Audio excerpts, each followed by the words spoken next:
Bueno, buenas tardes a todos. Muchas gracias por la presentación y sobre todo gracias por la invitación, porque esto es lo que decía un poco Analía, es un respiro de aire fresco, porque parece que hace 6 meses nos han abducido las naves de la pandemia y parece que no existe otra cosa.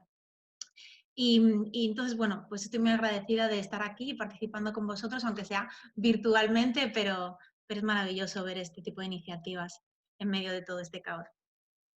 Y bueno, a ver, soy consciente de que, te voy a compartir pantalla primero.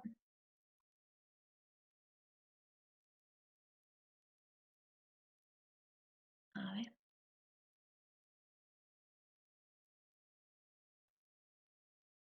vale. Soy consciente que en el grupo hay como perfiles muy heterogéneos, entonces he intentado que la charla fuese interesante en mayor o menor medida para todos, pero bueno, está hecha desde lo que yo soy.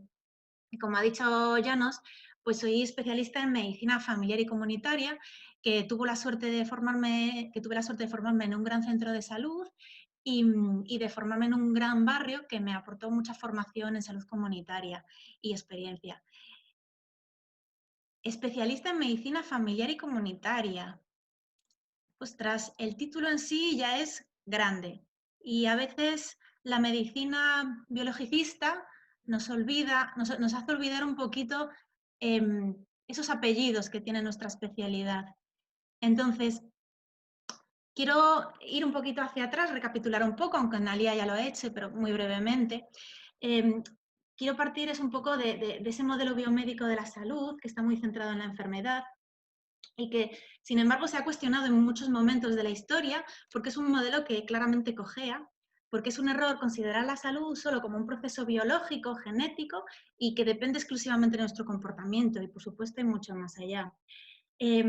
Haciendo muy breve, un resumen muy breve, ya en 1946 la Organización Mundial de la Salud incluía dentro de la definición el bienestar social y el concepto ha ido avanzando a lo largo de la historia, como ha contado antes Analía, y digamos que se ha ido intentando integrar esa visión dentro de ese modelo de biomédico. Sin embargo, es verdad que en aquella época pues había muchos era un momento político muy convulso y eso no permitió que se siguiese desarrollando esta forma de entender la salud, pero sí que a lo largo de las siguientes décadas se fue desarrollando una reflexión importante sobre el origen de la salud, de los determinantes de la salud, y eso nos llevó a la conferencia de Alma-Ata en 1978, donde participaron un número muy importante de países y en el que se sentó, digamos, las bases de la atención primaria y de repente lo convirtió en el ámbito de trabajo de médicos como yo a día de hoy y de enfermeros y de otras disciplinas. Entonces, de repente nos convertimos en profesionales que teníamos que atender los principales problemas de salud más frecuentes en la población, incluir la prevención, la promoción de la salud. Era una medicina, se pedía una medicina centrada en la persona, en la familia y, por supuesto, en la comunidad, porque ese matiz social era muy importante para entender la salud. Y de esta manera, digamos que la atención primaria se convirtió en una estrategia global para mejorar la salud de las comunidades. Y era una estrategia intersectorial, lo comentó antes Analía, y no quiero entrar en muchos detalles, pero en esa estrategia intersectorial no solo participa la salud, sino que están incluidos otros muchos sectores como educación, seguridad social, eh, eh, vivienda, digamos que otros muchos sectores que son importantes de cara a la salud. Entonces, también en otro documento importante de la época, en Salud para Todos en el año 2000, que parece que queda lejos lo del año 2000, se consolida, digamos, el derecho, la idea de la salud, el derecho, la idea de salud como derecho, que lo contaba antes ella. Y, y ya en la Carta de Ottawa, que es una carta que firman muchos países en una primera conferencia internacional sobre la promoción de la salud, se hace como un salto cualitativo dentro de todas estas reflexiones, donde se señala que la acción del sistema sanitario tenía que reorientarse para incorporar la promoción de la salud y se explica lo importante que son desarrollar políticas que favorezcan la salud, crear entornos saludables para fortalecer la acción comunitaria para desarrollar las habilidades personales. Y eso revoluciona un poco todo el sistema sanitario. Eh, Y esto que es así como más viejo que la maricastaña, a día de hoy sigue estando muy vigente porque pues, seguimos teniendo muchos problemas, pero la verdad es que tener este sendero por el que caminar a mí me da esperanzas dentro de mi profesión. Entonces, preguntas, un par de preguntas así para ir al grano. ¿Existe evidencia científica de que las intervenciones comunitarias mejoran el bienestar de la comunidad? Pues claramente sí. ¿Pero es suficiente con tener evidencias científicas para impulsar intervenciones comunitarias? Pues no. ¿Qué necesitamos para trabajar con orientación comunitaria? Pues a veces se tienen que alinear los astros. Y es verdad que no es fácil, pero simplificar un poquito significa que necesitamos una estrategia política que esté orientada a la comunidad. Requiere formación y sensibilidad por parte de todos los agentes de salud que trabajan en el territorio, y no solo estoy hablando de atención primaria, sino de otros muchos agentes de salud. Y de manera más individual, pues tener la sensibilidad, la formación y la capacidad de trabajar en estos entornos cuando se nos da la oportunidad de trabajar con esta orientación comunitaria y saber aprovechar esos momentos, eso es fundamental. Quería hacer una pequeña guía de lo que quisiera hablar. Quería hablar sobre los determinantes de salud, sobre las causas de las causas, atención primaria con esta orientación y un poco también de la corresponsabilidad ciudadana, que es muy, muy importante. Vale. Entonces, con respecto a los determinantes de la salud, digamos que la Organización Mundial de la Salud habla de que son esas circunstancias en las que las personas nacen, crecen, viven, trabajan y envejecen. Y todo eso está enmarcado dentro de un amplio de fuerzas muy amplias, que son económicas, sociales y políticas, como se puede ver en el diagrama. Entonces, está la persona con una edad, un sexo, una genética, que está influenciada por los estilos de vida, pero que a su vez están condicionados por las condiciones de vida, que vienen muy marcados por toda la parte socioeconómica, cultural y del entorno en el que vivimos. Y todo eso influye claramente en nuestra salud. Y de hecho, estos tipos de modelos explican la mayor parte de inequidades que tenemos en salud y de hecho eso nos permite, saber cuáles de estos factores son evitables para evitar estas diferencias injustas.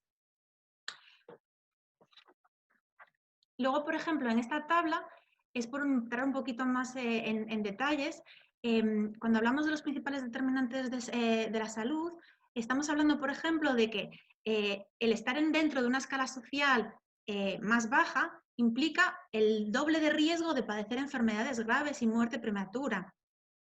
Por ejemplo, el estrés está muy vinculado con enfermedades como la diabetes, las infecciones, la hipertensión, infartos, ictus, depresión, agresividad, muerte prematura, la manera en cómo vivimos nuestras primeras etapas de vida, es decir, pues si hay falta de apoyo emocional, si hay carencias nutricionales, estrés maternal, tóxicos, todo eso nos aboca a enfermedades crónicas en la madurez, cómo la exclusión social también se ha visto que está muy relacionado con determinadas enfermedades, igual que el trabajo precario, el desempleo, la falta de apoyo social,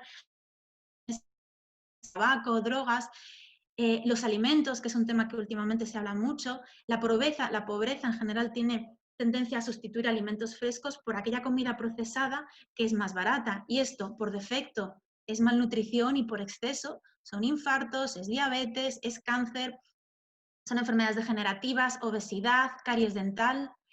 Y también el transporte público es otro determinante. La reducción en el ejercicio físico y lo que ello implica, no solo por la falta de ejercicio físico, sino por la contaminación, los accidentes, en fin. Ser conscientes de la cantidad de determinantes que nos influyen mucho más de lo que en realidad a veces pensamos. Por tanto, la importancia de los determinantes sociales convierten a la salud de repente en un asunto colectivo. Y eso tiene dos implicaciones. Primero, que a pesar de que los servicios médicos pueden mejorar la salud y son importantes, no son los que mayor peso tienen en la salud de una población. Y de hecho eso se puede ver en un gráfico como este. Por ejemplo, dentro de los determinantes sociales que más peso tienen en la salud, el 40% corresponden a los factores sociales y económicos, que son educación, empleo, los ingresos, el soporte familiar y social, la seguridad. Entre un 30 y un 40 son las conductas de salud, y ahí vienen incluidas tabaco, dieta, ejercicio, alcohol, drogas, sexo. Un 10%, poco más de un 10%, la asistencia sanitaria. Y por ello entendemos el acceso a los cuidados y la calidad de los cuidados. Y otro 10%, digamos que en el entorno ambiental. Y aquí hablamos de calidad del aire, calidad del agua, vivienda, transporte. Entonces, todo esto nos permite reflexionar sobre el peso que tienen esos determinantes, sobre todo los socioeconómicos. Y eso nos permite eh, em, intentar pensar en intervenciones que vayan más dirigidas a todos esos determinantes modificables que tienen tanto peso, porque la potencia de intervenir a nivel de factores sociales y económicos es muy potente en la salud, igual que en conductas de salud. Luego, otra implicación importante es que, teniendo en cuenta esto, los servicios de salud se tienen que reorientar para incorporar las dimensiones colectivas de la salud y para dirigirse a los determinantes que son modificables, desde el ámbito de responsabilidad que nos corresponde a nosotros. Esto implica cambios importantes en la manera de entender el sistema de salud. Es importante la coordinación con salud pública, la coordinación intersectorial, y también es importante la dimensión individual. Cómo trabajar de manera interdisciplinar dentro de la atención primaria, por ejemplo, que es la parte que es mi parte, es mi mundo, digamos, cómo luchar contra la medicalización de la vida, cómo enfocar la atención primaria desde un modelo biopsicosocial y salutogénico, que es, digamos, destacar todo lo positivo que tenemos en esa comunidad y cómo llevárnoslo a la consulta de una manera más individual, incorporando esta visión comunitaria. Entonces, claro, todo esto, entender todo esto tiene varias frustraciones profesionales, porque de repente médicos como yo nos preguntamos, entonces, ¿para qué sirve tratar a la población si es que luego la voy a devolver a las condiciones de vida que les provocan las enfermedades que estoy viendo en la consulta? ¿O qué pasa que si las recetas que yo le hago a un paciente en la consulta tendrían que ser otras y no aquellas que le lleven a la farmacia? Y eso son frustraciones, porque las cosas no son fáciles, desde luego, y es una reflexión muy importante. Y esto nos lleva a intentar entender lo que son las causas de las causas. Tomándole prestada esta diapositiva a Rafa Cociño, que es un médico de familia que trabaja en la Consejería de Salud de Asturias, que os recomiendo mucho que cotilleéis en su blog de salud comunitaria, porque tiene herramientas muy útiles y muy interesantes para todos los ámbitos profesionales. Pues un poco tomando esta diapositiva, es para hacer hincapié en lo importante que es hacer un buen análisis de las causas y reflexionar si nuestras intervenciones están sirviendo para algo. Normalmente, en este gráfico, por ejemplo, en este diagrama, lo que se ve es que muchas veces nos centramos excesivamente en el cuadrito rojo, en el infarto, por ejemplo, y a lo mejor decimos, bueno, ¿qué ha provocado ese infarto? Pues que el paciente llevase años con la tensión alta, que tuviese obesidad, que fuese diabético, que tuviese el colesterol alto, con mucho estrés. Vale, pues intentemos trabajar sobre esos factores de riesgo que le han conducido al infarto. Vale, bueno, pues eso, claro, eso depende de que, claro, como ha fumado tanto, ha comido esto y aquello, comidas muy ultraprocesadas con muy mala alimentación o incluso alteraciones del sueño, actividad física, estrés. Y a veces nos quedamos aquí. Y quizás la reflexión importante es lo que venimos diciendo todo el rato, que al final el entorno físico, cómo está la contaminación del aire, la estética del entorno, cómo son nuestros barrios, si hay árboles, si hay bancos, si hay paseos que inviten a hacer ejercicio, el ruido que hay en la zona, cómo se legisla la publicidad que va dirigida a nuestros niños, por ejemplo, hablando de alimentación, de alcohol, cómo se regula esa alimentación, el etiquetado, eh, todo el tema del entorno libre de humos, el acceso a espacios de ocio, a cultura, y luego, por supuesto, todo esto dentro del engranaje de la educación que se recibe, los ingresos que se tiene, la clase social a la que se pertenece, el género, las redes sociales, y todo esto nos lleva a un contexto que condicionan las conductas, que nos llevan a unos factores de riesgo y una enfermedad. Y a veces parece que, por lo menos en mi mundo, que se nos enseña el diagrama al revés, desde el infarto hacia atrás. Y quizás hay que empezar por el contexto y llegar al infarto. Y probablemente entender esto nos hace ser más conscientes de lo importante que es actuar en el contexto. Porque si yo mejoro el contexto, es decir, si evito condiciones de riesgo, no aparecerán estos factores de riesgo. Y además, bueno, antes de esto, y entender que cuando yo modifico las condiciones, automáticamente cambian los estilos de vida. Porque a las personas tenemos que ponerles las cosas fáciles para que tomen decisiones saludables. Y de hecho, por ejemplo, es un poco esta imagen que es muy llamativa, que es de una campaña hace muchos años de una farmacéutica que es un tratamiento para la ansiedad, que decía, bueno, ya que no las podemos liberar, al menos tratemos el síntoma de la ansiedad. Y esto que parece así un poco fuerte, la imagen, a mí al menos me lo parece, en realidad no está tan alejada de muchas realidades y de otras patologías que podemos ver en nuestra consulta en el día a día. Y esto genera muchas frustraciones profesionales, porque es un poquito la línea de lo que venimos hablando. Y es un poco hablar eso. Son importantes los estilos de vida, sin duda, pero si mejoramos las condiciones de vida, todo esto va encauzado a mejorar el bienestar de una población. A ver. Entonces, centrándonos un poco desde la perspectiva de atención primaria, quería contaros cómo trabajamos con la orientación comunitaria y hay múltiples modelos, múltiples guías, y en concreto voy a destacar la que más nos toca a nosotros, que es el PACAP, que son el Programa de Actividades Comunitarias de Atención Primaria, que tienen una larga trayectoria trabajando en este campo, con muchos recursos, tienen una página web fantástica que os recomiendo. Está muy centrada en la atención primaria, porque son médicos de familia y enfermería de atención primaria la que trabajan esa web, y también hay trabajadores sociales y pediatras que van construyendo muchas herramientas para que nosotros aprendamos, porque necesitamos formación en este campo para poder abordar la comunidad desde donde nosotros podemos trabajar. Pero la verdad es que dentro de todas estas múltiples guías y múltiples modelos, todas digamos que tienen en común que lo que se busca es garantizar la orientación poblacional, intentar ir a las causas de las causas, promover la participación de las personas y de la comunidad, generar empoderamiento desde una perspectiva de equidad y con un enfoque de activos, un enfoque salutogénico, que es un poco lo que habéis hecho vosotros, ¿no? Buscar cuáles son todas esas cosas positivas que tiene el barrio, que puede ser asociaciones, puede ser un parque, puede ser cualquier cosa que digamos que favorece la salud de esa comunidad. Esa es la visión salutogénica, o sea, ver la salud desde la parte positiva, no desde la enfermedad. Entonces, hay un bastante consenso en entender la actuación como en 3 niveles.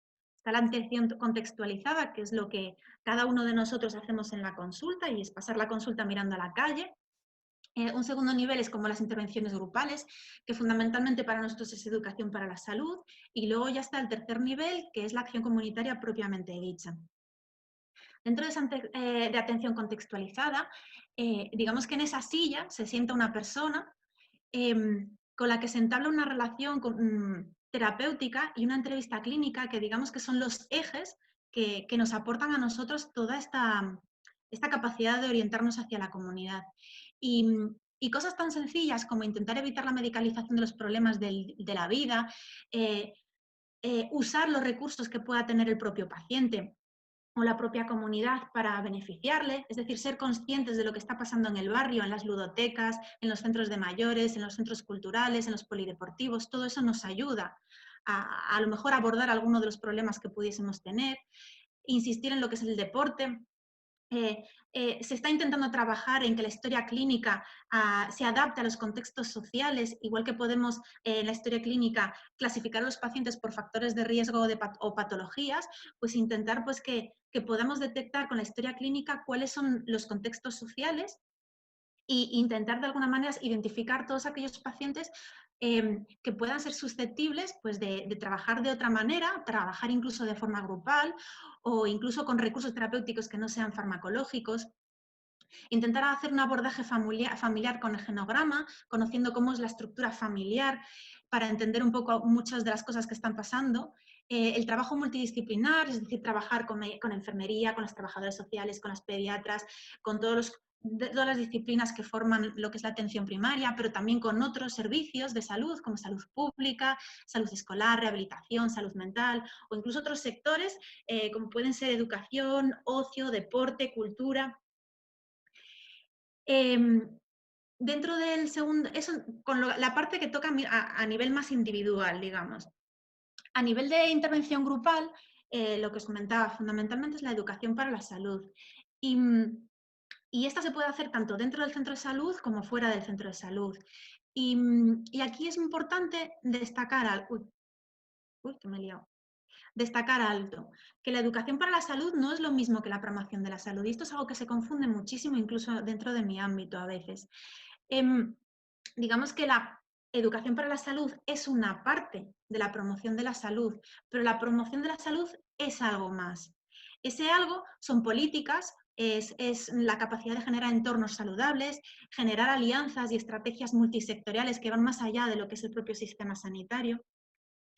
Y centrarnos mucho solo en lo que son los estilos de vida, en las conductas individuales, está bien, pero el impacto en salud a nivel poblacional es mucho menor y desvía la atención de lo que son las verdaderas causas que hay detrás de todo esto. Entonces, tener en cuenta que lo que no queremos es colonizar sanitariamente la comunidad, sino que es muy importante primero conocer las necesidades y nosotros adaptarnos a esas necesidades.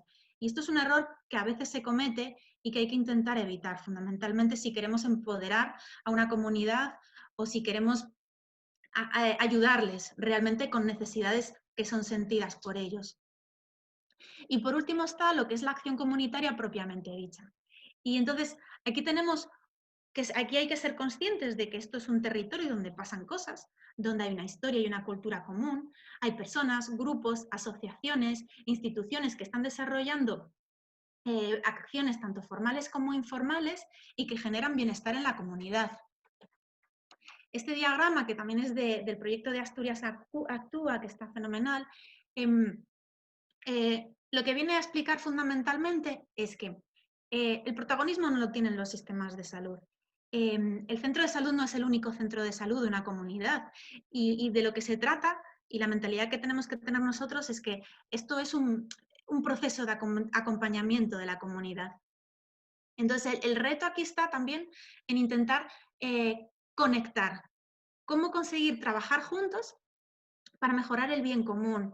Esa coordinación de proyectos, de actividades formales, informales, de programas de salud, que si servicios sociales, que si educación, que si bienestar, que si igualdad, que si ayuntamiento. Todo eso, intentar generar un espacio de convivencia para conseguir una transformación social. Y tener en cuenta que desde un punto de vista de la salud, se intenta siempre potenciar la alfabetización sanitaria, empoderar al individuo y a la comunidad para fortalecer esos conocimientos y esas habilidades individuales en el control de la salud, ejercer para que se pueda hacer un control sobre los determinantes sociales y que esto nos lleve a disminuir las desigualdades de salud del barrio. Pero para eso hay que hacer la reflexión. También hay que ser conscientes... Perdona, te queda ya muy poquito tiempo. Vale, no, acabo enseguida, que vale. Lo he calculado milimétricamente. Ah, qué bien, gracias.